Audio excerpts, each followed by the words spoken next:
Les points communs entre Jacksonville en Floride et Algrange ne semblent pas vraiment évidents, et s'il n'y a pas qu'une petite encablure de distance entre ces deux points du globe, il y a peut-être deux bâtons de twirling tenus par deux athlètes hors normes algrangeoises qui ont défendu les couleurs de la Lorraine aux États-Unis.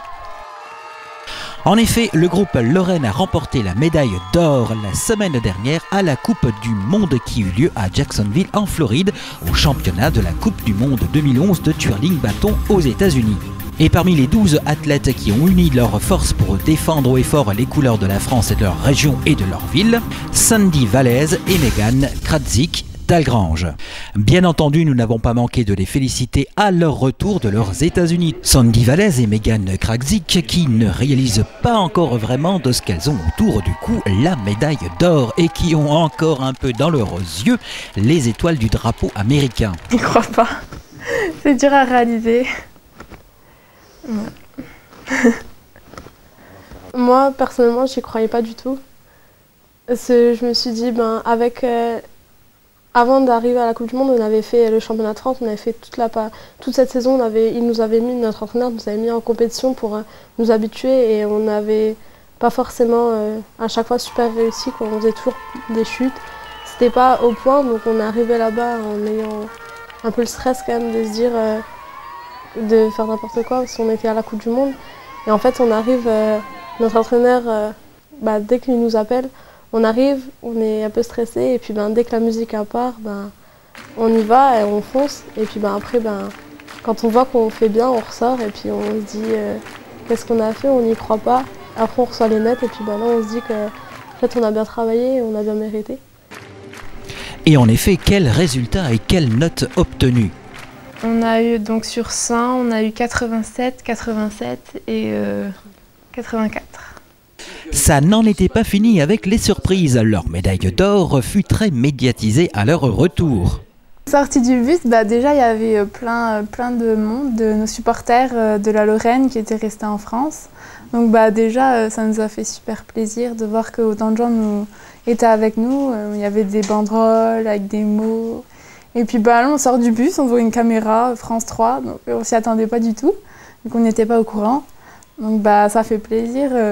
On a un peu l'impression d'être des stars sur le moment. En plus, on n'a pas l'habitude puisque vraiment le twirling, c'est pas reconnu. Donc là, ça fait vraiment plaisir.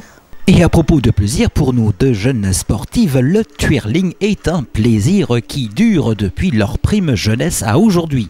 C'est à l'âge de 4 ans, donc ça fait à peu près 13 ans que je fais du twirling. C'est mes parents qui m'ont emmenée et puis j'ai tout de suite aimé les compétitions et tout ça, donc j'ai voulu continuer. Ça va faire 10 ans. J'ai commencé à l'âge de 4 ans. Au départ, j'avais des copines de maternelle qui faisaient et puis ils m'en ont parlé et j'ai été voir en entraînement à Algrange et puis ça m'a plu, j'ai essayé et puis j'ai vu que c'était bien. Il y avait plein de choses à faire, donc j'ai continué et puis Et depuis, quel palmarès de prix pour nos deux jeunes habitués des podiums? Championne de France en duo en 2003, vice-championne de France en équipe en 2004 et puis cette année championne de France avec le groupe 12 de Lorraine. Championne de France en duo en 2010, championne de France en équipe cadette. Là, championne de France cette année en groupe 12 Lorraine. 3e en équipe senior, vice-championne de France l'année dernière en duo aussi. Bien évidemment, les résultats n'arrivent pas tout seuls, c'est beaucoup d'entraînement et de travail. Beaucoup de travail. Le twirling, c'est quand même un sport assez complexe, donc il faut quand même s'entraîner beaucoup pour y arriver. Le but, c'est de faire une chorégraphie, donc soit individuelle, en duo ou en équipe. Donc il y a des lancers, des roulés, du maniement général, de l'artistique. Ensuite on a une note et puis ça fait le classement.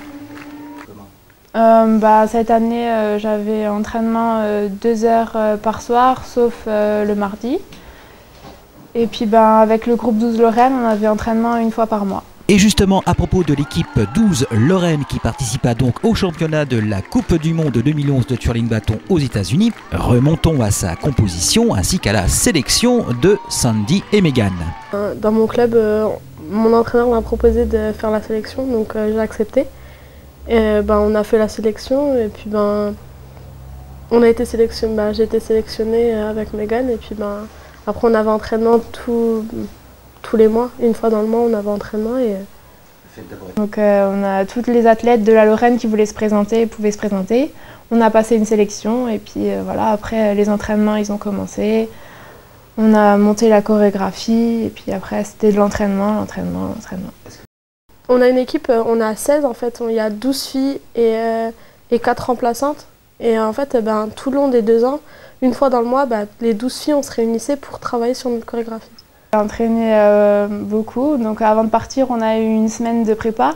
On s'entraînait à peu près 8 heures par jour. Et puis voilà, sinon tout au long de l'année, pendant les vacances, on avait souvent des stages de 2 jours à s'entraîner. Et c'était parti pour la Floride où allèrent s'affronter plusieurs équipes françaises de différentes régions parmi 14 pays. L'aventure commence donc. On arrive là-bas, la première fois qu'on s'est entraîné là-bas, on a découvert le gymnase. Déjà on était étonnés parce que c'est pas les gymnases qu'il y a en France. C'est un gymnase immense, les gradins ils sont immenses. Le plafond il est à 30 mètres de haut, c'est super impressionnant. Après on a travaillé, on s'est entraîné tous les matins.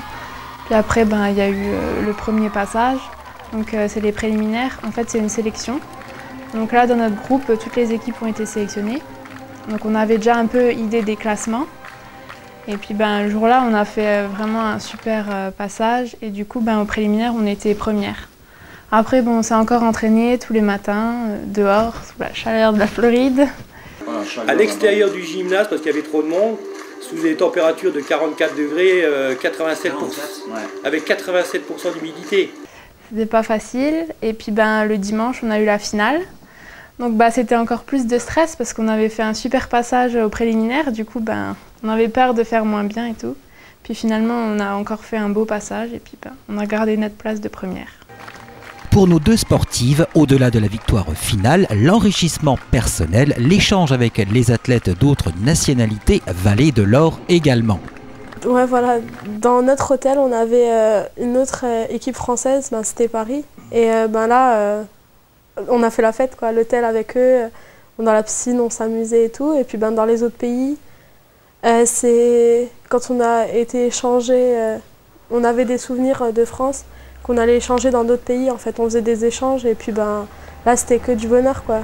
Que aller vers les autres athlètes, leur parler, pour moi, c'était super.